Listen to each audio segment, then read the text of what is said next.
ನಮಸ್ಕಾರ ಫ್ರೆಂಡ್ಸ್, ನಾನು ಶ್ವೇತಾ ರಾಜೇಂದ್ರನ್ ಮಾತಾಡ್ತಾ ಇರೋದು. ಲಕ್ಷ್ಮಿತಾ ರಾಯರ್ ಮಗಳು ಕನ್ನಡ ಯೂಟ್ಯೂಬ್ ಚಾನಲ್ಗೆ ತಮ್ಮೆಲ್ಲರಿಗೂ ಆತ್ಮೀಯವಾದ ಸ್ವಾಗತ. ಸ್ನೇಹಿತರೆ, ನಿಮಗೆ ಜೀವನದಲ್ಲಿ ಯಾವುದಾದ್ರೂ ಒಂದು ಕೆಲಸದಲ್ಲಿ ಯಶಸ್ಸು ಸಿಗಬೇಕು ಅಂತ ಹಂಬಲಿಸ್ತಿದ್ದೀರಾ? ಅವಮಾನ ಆಗ್ತಾ ಇದೆಯಾ? ಪ್ರತಿಯೊಂದು ಕೆಲಸದಲ್ಲೂ ಸೋಲನ್ನು ಅನುಭವಿಸ್ತಾ ಇದ್ದೀರಾ? ತಂದೆ ತಾಯಿಗಳಿಂದ ತಿರಸ್ಕಾರಕ್ಕೆ ಒಳಗಾಗಿದ್ದೀರಾ? ಗಂಡ ಹೆಂಡತಿನ ತಿರಸ್ಕಾರ ಮಾಡಿರೋವಂಥದ್ದು, ಹೆಂಡತಿ ಗಂಡನ ತಿರಸ್ಕಾರ ಮಾಡಿರೋವಂಥದ್ದು, ಮಕ್ಕಳು ಅಪ್ಪ ಅಮ್ಮನ ತಿರಸ್ಕಾರ ಮಾಡುವಂಥದ್ದು, ಸ್ನೇಹಿತರು ನೀವು ಮಾಡುವಂತಹ ಕೆಲಸಗಳಲ್ಲಿ ಪರಿಶ್ರಮ ನಿಮ್ಮದು ಆಗಿದ್ದು ಲಾಭನ ಅವರು ತಗೊತಾ ಇದ್ದಾರಾ? ಅವಮಾನಗಳಾಗ್ತಿದೆಯಾ? ಅಕ್ಕಪಕ್ಕದವರು ನಿಮಗೆ ಮಾಟ ಮಂತ್ರ ವಾಮಾಚಾರದ ಪ್ರಯೋಗಗಳನ್ನು ಮಾಡ್ತಿದ್ದಾರಾ? ಅಥವಾ ನಿಮ್ಮ ಗಂಡ ನಿಮ್ಮನ್ನು ಬಿಟ್ಟು ಬೇರೆ ಸ್ತ್ರೀಯನ್ನು ಇಷ್ಟಪಡ್ತಾ ಇದ್ದಾರಾ? ಅಥವಾ ನಿಮ್ಮ ಹೆಂಡತಿ ನಿಮ್ಮನ್ನು ಬಿಟ್ಟು ಬೇರೆಯವ್ರನ್ನ ಪ್ರೀತಿಸ್ತಾ ಇದ್ದಾರಾ? ಅಥವಾ ನಿಮ್ಮ ಸಂಸಾರದ ಕಡೆ ಗಮನ ಹರಿಸ್ತಾ ಇಲ್ವಾ? ನಾನಾ ರೀತಿಯ ಸಮಸ್ಯೆಗಳಿದೆಯಾ? ನೀವು ಮಾಡ್ತಿರೋಂತಹ ಕೆಲಸಗಳಲ್ಲಿ ನಿಮಗೆ ಯಶಸ್ಸು ಸಿಗ್ತಾ ಇಲ್ವಾ?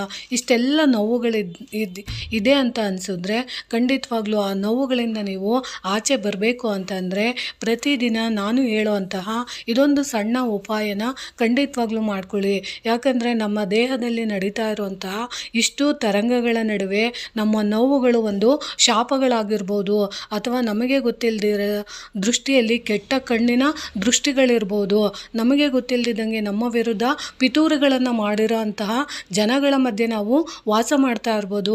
ಅಂಥದ್ರ ಮಧ್ಯಗಳಿಂದ ನಾವು ಹೊರಬರಬೇಕು ಅಂತಂದರೆ ನಾವು ಖಂಡಿತವಾಗ್ಲೂ ನಮ್ಮ ದೇಹನ ನಾವು ಶುದ್ಧಿಯಾಗಿ ಇಟ್ಕೊಳ್ಳೋದ್ರ ಜೊತೆಗೆ ನಮ್ಮಲ್ಲಿ ನಮಗೆ ಆತ್ಮವಿಶ್ವಾಸನ ನಾವು ಬೆಳೆಸ್ಕೊಬೇಕಾಗುತ್ತೆ. ನಮ್ಮ ವಿರುದ್ಧ ಯಾರೇ ಯಾವುದೇ ರೀತಿಯ ಕೆಟ್ಟ ದೃಷ್ಟಿಯಿಂದ ವಾಮಾಚಾರದ ಪ್ರಯೋಗ ಇರ್ಬೋದು, ಅಥವಾ ಕಣ್ಣು ದೃಷ್ಟಿಗಳಾಗಿರ್ಬೋದು, ಅಥವಾ ನಮಗೆ ಗೊತ್ತಿಲ್ಲದಿದ್ದಂಗೆ ಪ್ರಕೃತಿಯಲ್ಲಿರುವಂಥ ತರಂಗಗಳ ಮೂಲಕ ಅನಾರೋಗ್ಯದ ಸಮಸ್ಯೆಗಳು ಬಂದಿರ್ಬೋದು, ಜಾತಕದಲ್ಲಿನ ದೋಷಗಳಿಂದಾಗಿ ನಮ್ಮ ಜೀವನದಲ್ಲಿ ವೈಯಕ್ತಿಕ ಜೀವನದಲ್ಲಿ ನೋವು ಆವರಿಸಿಕೊಂಡಿರ್ಬೋದು, ಗಂಡ ಹೆಂಡತಿಯ ನಡುವೆ ಪ್ರೀತಿ ಅನ್ನೋದು ಕಡಿಮೆ ಆಗಿರ್ಬೋದು, ಅಥವಾ ನಮ್ಮ ಸುತ್ತಮುತ್ತ ಇರುವಂತಹ ಜನರ ನಡುವೆ ನಮಗೆ ಹೊಸ ಬಾಂಧವ್ಯದ ಅನುಭವ ಇಲ್ದಲೇ ಇರೋವಂಥದ್ದು, ಯಾರು ನಮ್ಮನ್ನು ಒಂದು ಥರ ಕೆಟ್ಟ ಭಾವನೆಯಲ್ಲಿ ನೋಡೋವಂಥ ಮನಸ್ಥಿತಿ ಅವರದ್ದಾಗಿದ್ದು ನಮ್ಮನ್ನು ಬೇರೆ ಭಾವನೆಯಲ್ಲಿ ನೋಡ್ತಿರೋಂಥ ವಿಕೃತ ಮನಸ್ಸುಗಳ ನಾವು ಮಧ್ಯ ಬದುಕ್ತಿದ್ದೀವಿ ಅಂತ ಅಂದಾಗ ಖಂಡಿತವಾಗ್ಲೂ ನಮ್ಮನ್ನು ನಾವು ಆತ್ಮರಕ್ಷಣೆ ಮಾಡ್ಕೊಳ್ಳೋದ್ರ ಜೊತೆಗೆ ನಮ್ಮ ದೇಹ ಮತ್ತು ನಮ್ಮ ಮನಸ್ಸನ್ನು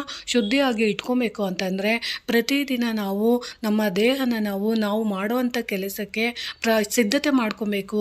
ಅದು ಯಾವ ರೀತಿ ಅಂದರೆ ರುದ್ರದೇವರನ್ನು ನಾವು ಪ್ರಾರ್ಥನೆ ಮಾಡಿಕೊಂಡು ನಾವು ಯಾವುದೇ ಒಂದು ಕೆಲಸನ ನಾವು ಶುರು ಮಾಡಿದ್ದೇ ಆದರೆ ಖಂಡಿತವಾಗ್ಲೂ ಪ್ರತಿಯೊಂದು ಕೆಲಸದಲ್ಲೂ ನಮಗೆ ಯಶಸ್ಸು ಸಿಗುತ್ತೆ. ಅದನ್ನು ನಾವು ಯಾವ ರೀತಿ ಪಡ್ಕೊಬೋದು ಅಂತ ಅಂದರೆ ನಿಮ್ಮ ನೆರಳೆ ನಿಮಗೆ ಸಹಾಯ ಮಾಡುತ್ತೆ.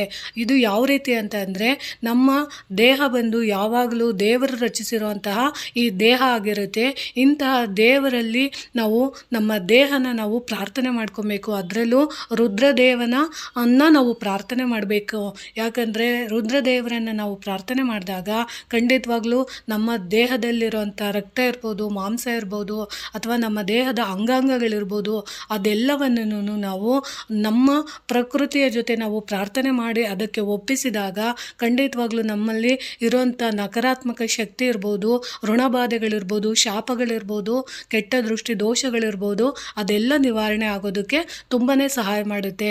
ಅದಕ್ಕೆ ನಾವು ಪ್ರತಿದಿನ ಬೆಳಗ್ಗೆ ಎದ್ದಿದ ತಕ್ಷಣ ಸೂರ್ಯದೇವನನ್ನು ಜೊತೆಯಾಗಿ ನಾವು ಪ್ರಾರ್ಥನೆ ಮಾಡಿ ನಮ್ಮ ನೆರಳಿಗೆ ನಾವು ಒಂದು ಥ್ಯಾಂಕ್ಸನ್ನು ಹೇಳಬೇಕು. ನೀನು ಇವತ್ತಿನ ದಿನ ನಾನು ಇಂಥ ಕೆಲಸಕ್ಕೆ ಹೋಗ್ತಾ ಇದ್ದೀನಿ, ಇಂಥ ಕೆಲಸದಲ್ಲಿ ನನಗೆ ಯಶಸ್ಸು ಕೊಡು, ಅಥವಾ ನನಗೆ ಈ ರೀತಿ ಸೋಲು ಅನುಭವ ಆಗ್ತಿದೆ, ಆ ಸೋಲಿಗೆ ನಾನೇ ಕಾರಣ.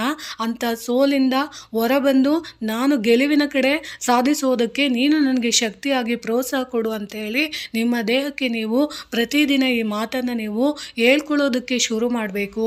ಆವಾಗ ನಿಮಗೆ ಗೊತ್ತಿಲ್ಲದಿದ್ದಂಗೆ ನಿಮ್ಮ ದೇಹದಲ್ಲಿ ಏನಾದರೂ ಕೆಟ್ಟ ಜಾತಕದಿಂದ ಬಂದಿರೋಂಥ ದೋಷಗಳಿದ್ದರೆ ಅಥವಾ ಕೆಟ್ಟ ಕಣ್ಣು ದೃಷ್ಟಿಗಳಿಂದ ಬಂದಿರುವಂಥ ದೋಷಗಳಿದ್ದರೆ ಅದೆಲ್ಲ ನಿವಾರಣೆ ಆಗೋದಕ್ಕೆ ಇದು ಸಹಾಯ ಮಾಡುತ್ತೆ. ಅದರಲ್ಲೂ ರುದ್ರದೇವರನ್ನು ನಾವು ಪ್ರಾರ್ಥನೆ ಮಾಡ್ಕೊಬೇಕು. ರುದ್ರದೇವರ ನಾಮಗಳನ್ನು ಅಂದರೆ ಹೆಸರುಗಳನ್ನು ನಾವು ಹೇಳ್ಕೊಬೇಕು.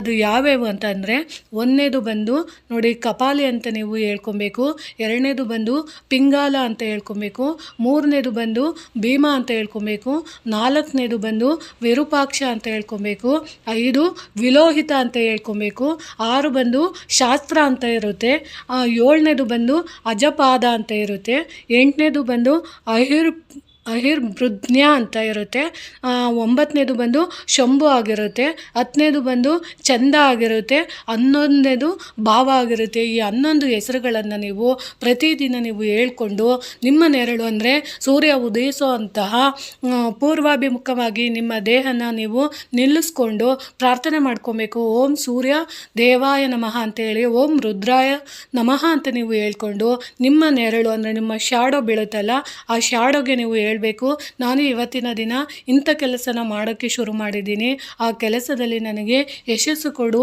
ಭಗವಂತ ಅಂತೇಳಿ ರುದ್ರದೇವರನ್ನು ನೀವು ಪ್ರಾರ್ಥನೆ ಮಾಡ್ಕೊಬೇಕು. ಅಥವಾ ನಮ್ಮ ದೇಹದಲ್ಲಿ ಇಂಥ ಕೆಟ್ಟ ಗುಣಗಳಿದೆ, ಆ ಕೆಟ್ಟ ಗುಣಗಳನ್ನು ನನ್ನಿಂದ ದೂರ ಮಾಡು ಅಂತ ನೀವು ಪ್ರಾರ್ಥನೆ ಮಾಡ್ಕೊಬಹುದು. ಅದರಿಂದ ನಮ್ಮ ಮನೆಯಲ್ಲಿ ಈ ಥರ ಪರಿಸ್ಥಿತಿ ಇದೆ, ಈ ಪರಿಸ್ಥಿತಿಯಿಂದ ನನ್ನ ಹೊರಗಡೆ ತರೋಂಥ ಪ್ರಯತ್ನ ಮಾಡು. ಅಥವಾ ನನ್ನ ಸುತ್ತಮುತ್ತಲಿರುವಂತಹ ನನ್ನ ಗಂಡ ಆಗಿರ್ಬೋದು, ನನ್ನ ಮಕ್ಕಳಾಗಿರ್ಬೋದು, ಅಥವಾ ನನ್ನ ಕುಟುಂಬ ಸದಸ್ಯರು ನನ್ನ ವಿರುದ್ಧ ಈ ರೀತಿ ನನಗೆ ತೊಂದರೆ ಕೊಡ್ತಾ ಇದ್ದಾರೆ, ನನಗೆ ಯಾವುದು ದಾರಿ ನನಗೆ ತೋಚುತ್ತಿಲ್ಲ, ಆ ದಾರಿನ ನೀವು ತೋರಿಸಿ ಅಂತಲೇ ಹೇಳಿ ನೀವು ಸೂರ್ಯದೇವನ ಮತ್ತು ರುದ್ರದೇವರನ್ನು ಪ್ರಾರ್ಥನೆ ಮಾಡಿ ಪ್ರತಿದಿನ ನೀವು ನೆರಳಿಗೆ ನೀವು ಈ ರೀತಿ ಹೇಳಿ ನಮಸ್ಕಾರ ಮಾಡ್ಕೊಳ್ಳೋದ್ರಿಂದ ಸೂರ್ಯದೇವನ ನಿಮ್ಮೆಲ್ಲ ಕೆಲಸಗಳಲ್ಲಿ ಯಶಸ್ವಿ ಅನ್ನೋದು ಖಂಡಿತವಾಗ್ಲೂ ಸಿಗುತ್ತೆ. ಯಾಕಂದರೆ ನಿಮ್ಗೆ ಅಕಸ್ಮಾತ್ ಮಂತ್ರ ಹೇಳೋಕ್ಕೆ ಬರಲಿಲ್ಲ ಅಂದರೆ, ಹೆಸರುಗಳು ಹೇಳೋಕ್ಕೆ ಬರಲಿಲ್ಲ ಅಂದರೆ, ಕೊನೆ ಪಕ್ಷ ಓಂ ಸೂರ್ಯದೇವಾಯ ನಮಃ, ಒಂದು ಓಂ ರುದ್ರಾಯ ನಮಃ, ರುದ್ರದೇವಾಯ ನಮಃ ಅಂತನಾದರೂ ಹೇಳ್ಕೊಬೋದು. ಅಕಸ್ಮಾತು ಅದೂ ಬರಲಿಲ್ಲ ಅಂದರೆ ರುದ್ರದೇವ ಅಂತ ನೀವು 11 ಸರಿ ನೀವು ಹೇಳ್ಕೊಂಡು ಪ್ರಾರ್ಥನೆ ಮಾಡಿಕೊಂಡ್ರೆ ಸಾಕು.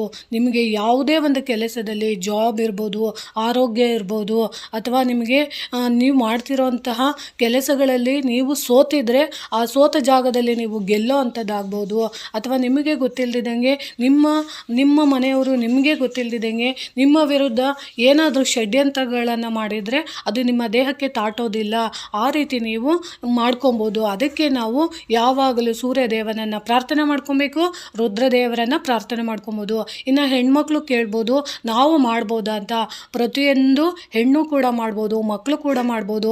ವಯಸ್ಸಾದಂಥ ಅಜ್ಜ ಅಜ್ಜಿ ಯಾರೇ ಇರ್ಬೋದು, ನಿಮ್ಮ ಮನೆಯಲ್ಲಿ ಏನಾದ್ರೂ ಯಾರಿಗಾದ್ರೂ ಅನಾರೋಗ್ಯದ ಸಮಸ್ಯೆಗಳಿದ್ದರೆ ಅಂಥವರು ಕೂಡ ನೀವು ಪ್ರತಿದಿನ ಸೂರ್ಯದೇವನನ್ನು ಪ್ರಾರ್ಥನೆ ಮಾಡಿ, ಸೂರ್ಯನಲ್ಲಿ ಪ್ರಾರ್ಥನೆ ಮಾಡುವಾಗ ಪೂರ್ವಾಭಿಮುಖವಾಗಿ ನಿಂತಾಗ ಯಾರು ಹುಷಾರಿರೋದಿಲ್ವೋ ಅಂಥ ವ್ಯಕ್ತಿಗಳು ಸೂರ್ಯನನ್ನು ಪ್ರಾರ್ಥನೆ ಮಾಡಿ ಆ ನೆರಳು ಕಾಣಿಸುತ್ತಲ್ಲ, ಆ ನೆರಳಿಗೆ ಹೇಳ್ಬೇಕು ನನ್ನ ಆರೋಗ್ಯ ಸರಿ ಹೋಗಲಿ ಅಂತೇಳಿ ಸೂರ್ಯದೇವನನ್ನು ಪ್ರಾರ್ಥನೆ ಮಾಡಿಕೊಂಡು ರುದ್ರದೇವರನ್ನು ಪ್ರಾರ್ಥನೆ ಮಾಡಿಕೊಂಡು ಆ ನೆರಳನ್ನು ನೋಡ್ತಾ ನೀವು ನನ್ನ ಆರೋಗ್ಯ ಸರಿ ಹೋಗಲಿ ಅಂತ ಹೇಳಿ ಆ ನೆರಳಿಗೆ ಒಂದು ಥ್ಯಾಂಕ್ಸನ್ನು ಹೇಳಬೇಕು. ಯಾಕಂದರೆ ಈ ದೇಹ ಇಷ್ಟು ವರ್ಷ ಬಾಳಿದೆ, ಇಂಥ ದೇಹಕ್ಕೆ ಒಳ್ಳೆಯ ಮುಕ್ತಿಯಿಂದ ಸಾವನ್ನು ಕೊಡು ಅಥವಾ ಮೋಕ್ಷ ಕೊಡು ಅಂತ ಆ ಅನಾರೋಗ್ಯದ ಸಮಸ್ಯೆ ಇರೋವಂಥವ್ರು ಕೇಳ್ಕೊಂಡಾಗ ಭಗವಂತ ಮೋಕ್ಷಕ್ಕೆ ದಾರಿ ಮಾಡಿಕೊಡ್ತಾನೆ. ಇದೊಂದು ಸಣ್ಣ ತಾಂತ್ರಿಕ ಪ್ರಯೋಗ ಆಗಿರುತ್ತೆ. ಖಂಡಿತವಾಗ್ಲೂ ಇದೆಲ್ಲ ನಮ್ಮ ವನಸಿರಿಗಳಲ್ಲಿ ಸಿಗುವಂತಹ, ಪ್ರಕೃತಿಯಲ್ಲಿ ಸಿಗುವಂಥ ಮಾಡ್ಕೊಳ್ಬೋದಾದಂತಹ ಒಂದು ಉಪಾಯಗಳಾಗಿರುತ್ತೆ. ಯಾಕಂದರೆ ಇದನ್ನು ನಾನೇನು ಸೃಷ್ಟಿ ಮಾಡಿ ಹೇಳ್ತಿಲ್ಲ, ನನಗೆ ಯಾರೋ ಒಬ್ಬರು ಗುರುಗಳು ತಿಳಿಸಿರೋಂಥ ಮಾಹಿತಿಗಳನ್ನು ನಾನು ನಮಗೆ ಗೊತ್ತಿರೋಷ್ಟು ರೀತಿಯಲ್ಲಿ ತಿಳಿಸ್ಕೊಡ್ತಿದ್ದೀನಿ. ಖಂಡಿತವಾಗ್ಲೂ ಈ ಮಾಹಿತಿ ಇಷ್ಟ ಆಗಿದೆ ಅಂದ್ಕೊತೀನಿ. ಪ್ರೀತಿಯ ಧನ್ಯವಾದಗಳು ಸ್ನೇಹಿತರೆ.